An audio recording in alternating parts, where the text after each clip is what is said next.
Gang, je vais vous montrer quand rempoter votre plante de la sphaigne à la terre. Souvent, le monde me demande « Hey, c'est quand, Meg, qu'on doit le faire? » Donc, je leur réponds « Ah, faut que tu attendes que tu vois des racines vraiment partout dans la sphaigne avant de switcher. » Puis, je vous montre un exemple. Ça ici, c'est ma belle Rhaphidophora White Monster qu'on a sur le site. Et vous voyez, les racines sont très abondantes. On les voit partout. Je vais enlever le petit sticker pour que vous voyez davantage.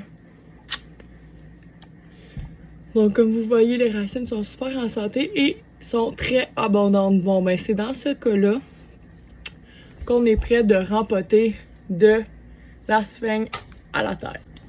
Donc, j'enlève ma plante du pot.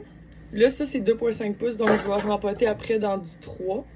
Je vais m'asseoir comme ça va être mieux pour vous de l'angle.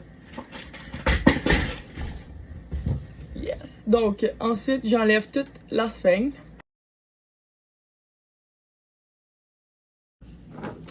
Quand j'enlève la sphaigne, dans le fond, c'est bien important d'y aller doucement pour pas détruire les racines, mais surtout aussi, tout défaire à 100% les racines, tu sais, qui sont toutes pris ensemble en rond. Je les défais pour qu'après, ils soient pas coincés quand je vais les mettre en terre, pour qu'ils puissent créer un nouveau réseau racinaire et que ça soit plus optimal. Donc, j'avais un pot de 2,5 pouces en sphaigne avec celle-là. Et là, je le transporte dans un pot de 3 pouces. Vous pouvez aller jusqu'à 4 pouces. Dans le fond, quand on rempote dans un pot de 1 pouce plus grand à chaque fois. Donc, ce que je disais, ici, j'ai enlevé le plus de sphaigne possible. Même s'il en reste un peu, c'est pas grave. Qu'est-ce que je mets dans le fond quand que je rempote de la sphaigne à la terre? C'est ce produit-là. Donc, moi, je l'adore vraiment. Dans le fond, c'est des bonnes bactéries qui vont venir donner de la force à vos racines. Quand on transplante, ça les aide. Et ça permet de pas que les racines battent trop et qu'ils ne meurent pas, qu'ils pourrissent pas. Y a-t-il d'autres choses que c'est bon pour? Ouais, j'ai vraiment tout dit. Donc, c'est juste des bonnes bactéries. Ouais. Donc, qu'est-ce que je fais? Là, j'ai malheureusement plus de poudre parce que je l'ai tout utilisé aujourd'hui, je l'attends. Je la secoue tout simplement dessus. Puis, je vais rempoter dans ceci. Donc, je pense que je vais y aller dans le 4 pouces finalement. Ouais, je vais y aller dans le 4 pouces direct. Je mets un petit fond comme ça. Et je mets mes racines comme ça. Et comme vous le savez, des racines, ça pousse toujours vers le bas. Donc, c'est pour ça que je mets un fond de terre pour y donner un petit jeu. Et ensuite, je le remplis. Je brasse bien mon pot pour être sûr que je laisse pas de bulles d'air.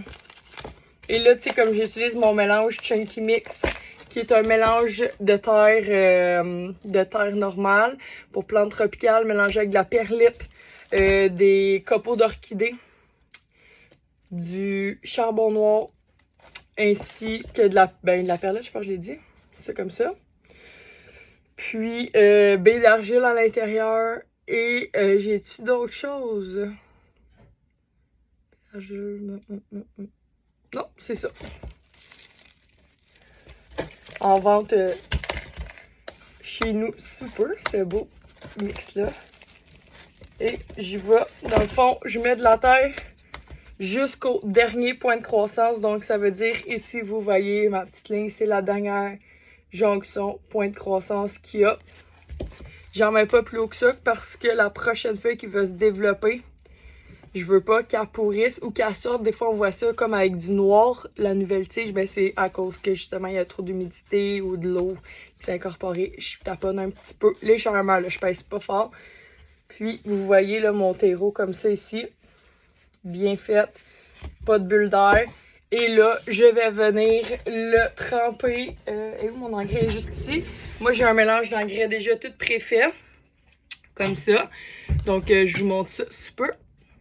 Donc, ça, c'est mon mix que j'arrose toutes mes plantes avec. C'est plusieurs vitamines, poudre d'enracinement, pas de la poudre d'enracinement, mais de l'enracinement liquide, on va dire.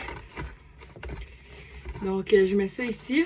Et comme d'habitude, comme je vous ai montré dans l'autre vidéo, je vais attendre que un quart de mon pot soit imbibé et je vais vaporiser sur le top.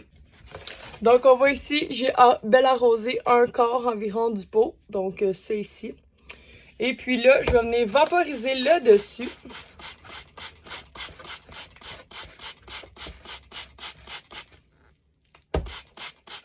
Arroser mes belles petites feuilles. Et puis là, pour moi, le rempotage serait terminé. Donc, comme ça, et voilà, je le mets sous les gros lights. Ben, moi, je les mets tout le temps sous les gros lights, mais à la maison, comme vous voulez. Et le tour est joué! Fait que checkez ça, cette magnifique plante. C'est important de mettre de l'engrais dans votre eau quand vous rempotez puis vous l'arrosez la première fois. Moi, j'expérimente ça et c'est incroyable. Même chose pour la poudre dessus les racines. Incroyable.